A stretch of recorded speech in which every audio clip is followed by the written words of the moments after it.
Bismillahirrahmanirrahim. Assalamualaikum warahmatullahi wabarakatuh. Perkenalkan, nama saya Yudra, Prodi Akuntansi kelas A1, NIM 2011-314. Baik, di sini saya akan menjelaskan tentang materi yaitu bukti audit dan tes transaksi. Nah, yang akan saya jelaskan yaitu bukti audit dan tes transaksi. Menurut SA 500, auditor harus merancang dan rela melaksanakan prosedur audit yang sesuai dengan kondisi untuk memperoleh bukti audit yang cukup dan tepat.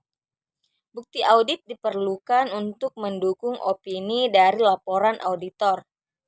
Bukti audit ini memiliki sifat kumulatif dan terutama diperoleh dari prosedur audit yang dilaksanakan selama proses bukti audit mengandung baik informasi yang mendukung dan menguatkan asersi manajemen maupun informasi yang bertentangan dengan asersi tersebut. Ketetapan merupakan ukuran kualitas bukti audit yang mencakup relevansi dan kendala bukti audit yang mendukung auditor untuk merumuskan opininya. Keandalan bukti audit dipengaruhi oleh sumber dan sifatnya. Selanjutnya, adapun sifat bukti audit atau audit evidence. Bukti audit yang mendukung laporan keuangan terdiri atas data akuntansi dan semua informasi penguat yang tersedia bagi auditor. Jurnal, buku besar dan buku pembantu dan buku pedoman akuntansi yang berkaitan, serta catatan seperti lembaran kerja dan spreadsheet yang mendukung alokasi biaya, perhitungan, dan rekonsiliasi. Keseluruhannya merupakan bukti yang mendukung laporan keuangan. Bukti audit penguat meliput baik informasi tertulis maupun elektronik seperti cek, catatan, elektronik, fund system, faktur surat kontrak, notulen rapat, konfirmasi, dan representasi tertulis dari pihak yang mengetahui informasi yang diperoleh auditor melalui permintaan keterangan, pengamatan, inspeksi, dan pemeriksaan fisik. Untuk dapat dikatakan kompeten, bukti audit harus sah dan relevan. Keabsahan sangat tergantung atas keadaan yang berkaitan dengan pemerolehan bukti tersebut. Yang kedua yang saya akan jelaskan yaitu compliance test dan substantif test. Tes ketaatan adalah tes terhadap bukti-bukti pembukuan yang mendukung transaksi yang dicatat perusahaan untuk mengetahui apakah setiap transaksi yang terjadi sudah diproses dan dicatat sesuai dengan sistem dan prosedur yang ditetapkan manajemen.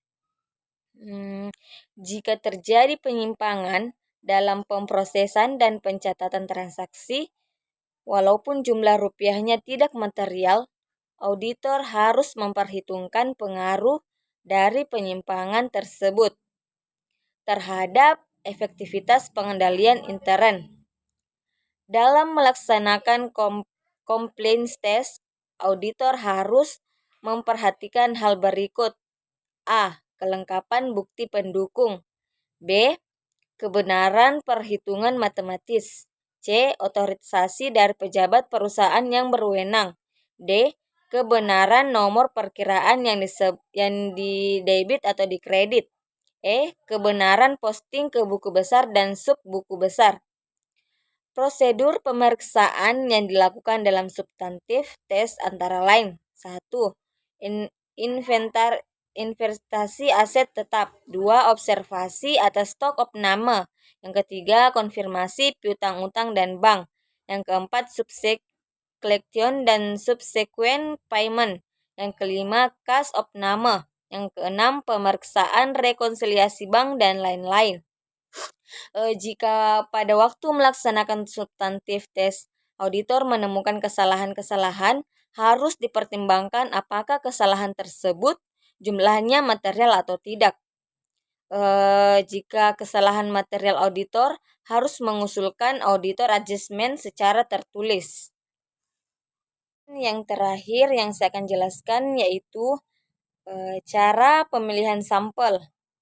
Dalam melakukan pemeriksaan, akuntan publik biasanya tidak memeriksa keseluruhan dalam perusahaan.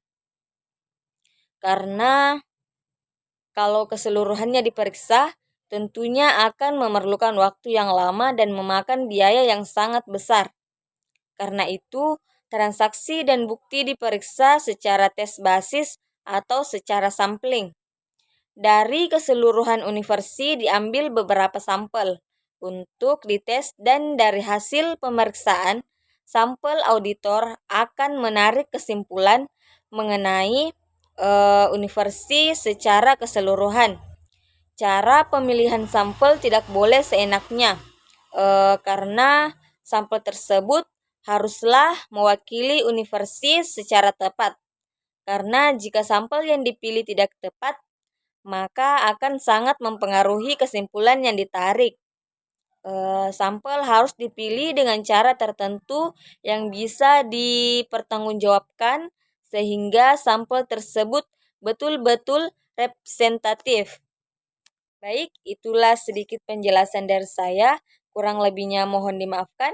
Billahi fisabilil haq fastabikul khairat. Wassalamualaikum warahmatullahi wabarakatuh.